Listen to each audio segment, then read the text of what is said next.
quite cold winds, so it does make the climate around here very changeable for them. So that's how these guys manage to cope in our climate. Also, obviously these guys have spent all their lives in this country, so they are very well adapted to it. Now, as you can see, we have got a mixture of male and female penguins here. We do actually have one little chick as well. If he decides to make an appearance, I will point him out to you. So obviously our penguins are breeding quite well at the moment. Penguins actually start to breed at about the age of 4. But 2 years before this, when they reach 2 years old, they do something very important known as pair bonding.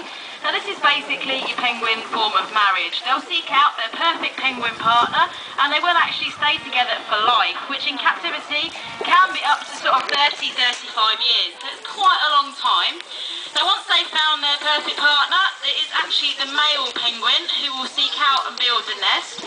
He'll make the nest in rock crevices, or like our guys have done, they've actually dug their own nest in the bank behind me here. And what he'll do is, you think he'd pick out nice, soft, fluffy things to line his nest. Not Humboldt penguins, they like to find the most uncomfortable things they can.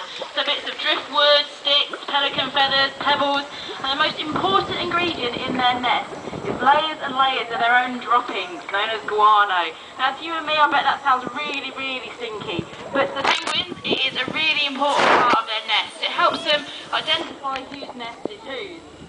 Now once the male penguin has made his nest nice and comfortable and nice and smelly, the female will come along, and as long as she's happy with it, she will lay 2 eggs about 4 to 5 days apart, and she'll sit on these eggs for about 45 days. Now when the chick hatches, it is one big ball of fluff. It's not nice and waterproof like these guys, so for a while it is reliant on mum and dad to bring food back to feed it. But once it's got its waterproof feathers, it is straight down to the water, learning how to swim and learning how to catch fish, which is obviously a very important part of the penguin's life. What these guys are being fed on this afternoon is actually cakeling, but in the wild they'll eat a wide variety of fish, anchovies, sardines, garfish, even the odd squid if they're fast enough to catch it. But unfortunately, they don't just have the luxury of being able to swim around catching fish however they want to. They do have some predators that do like to eat these guys. In the water, the main things that threaten them are things like seals and sharks. On the land, it's things like foxes that will try and eat their eggs in their nests. They do have some defences though. These guys can actually swim very, very fast. They'll also do something known as porpoising, which is basically they jump in and out of the water, a bit like dolphins do.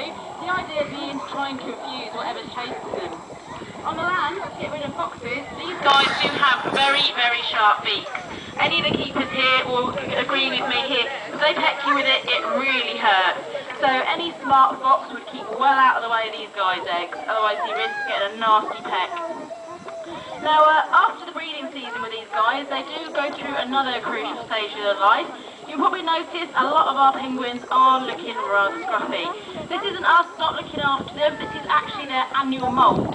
Every year, obviously, their feathers get worn out, not quite as waterproof as they should be. So what they have to do is they have to get a whole new set of feathers. And what happens is as the new feathers are coming through, it pushes all the old feathers out. So as you can see, they do look rather big and uncomfortable, and it is a bit of an uncomfortable, sort of unattractive time for the penguins, which is why not many of them have come down to have a feed today, because they are a little bit embarrassed about how they look.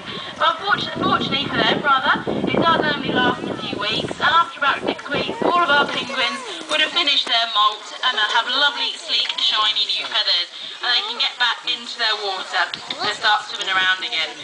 Now you're probably wondering, we've got a lot of penguins here, how on earth do we tell them all apart? Because I bet you're thinking they all look really similar. Well, if you have a look at their bellies, they've all got spot patterns on their bellies, and these spot patterns are individual to each penguin. They're a little bit like our fingerprints. There's no two the same.